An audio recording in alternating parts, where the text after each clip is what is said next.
हस्तिनापुर राज्य का विभाजन कर खांडवप्रस्थ का हिस्सा पांडवों को दे दिया गया। यह जंगल झाड़ की भूमि थी। यहाँ पांडवों ने अपनी मेहनत केबल से इंद्रप्रस्थ राज्य की स्थापना की। इस राज्य की ख्याति दूर दूर तक थी। स्वयं दुर्योधन ने भी इससे पूर्व राजमहल कहीं और नहीं देखा था। उसके मन में कुटिल चालों का विस्तार होने लगा। वह सदैव पांडवों से ईर्ष्या करता था।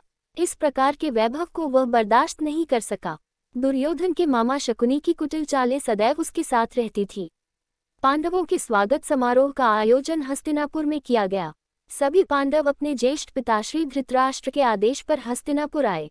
यहाँ द्यूत क्रीड़ा का आयोजन किया गया, जिसमें दुर्योधन की ओर से मामा शकुनी ने अपने पासों से पांडवों पर विजय हासिल की। शकुनी के पासे उसका कहना मानते थे। वह जितने भी अंक अपने पासों से चाहता था, उतने अंक उनके पासे देते थे। यही इस कुटिल चाल को पांडव पहचान न सके। एक एक करके अपने सभी भाइयों, पत्नी तथा राज्य को हार गए।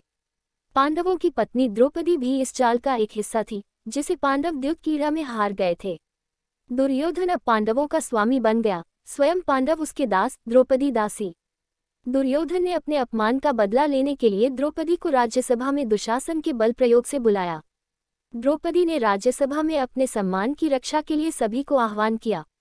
कोई उसकी सहायता के लिए उपस्थित नहीं हुआ। दुर्योधन दुशासन निरंतर द्रौपदी को अपमानजनित शब्द बोल रहे थे। कभी दासी तो कभी वाचाल, 5 पतियों वाली आदि। कर्ण सदैव दुर्योधन के गलत कार्यों का विरोध करता था। आज उसकी जिह्वा ने साथ नहीं दिया। कर्ण के मस्तिष्क ने अपना विवेक खो दिया था। अज्ञानतावश वह भी दुर्योधन के कपट में शामिल हो गया। कर्ण जैसा वीर योद्धा भी द्रौपदी को वेश्या जैसे अपमानजनक शब्द कह बैठा।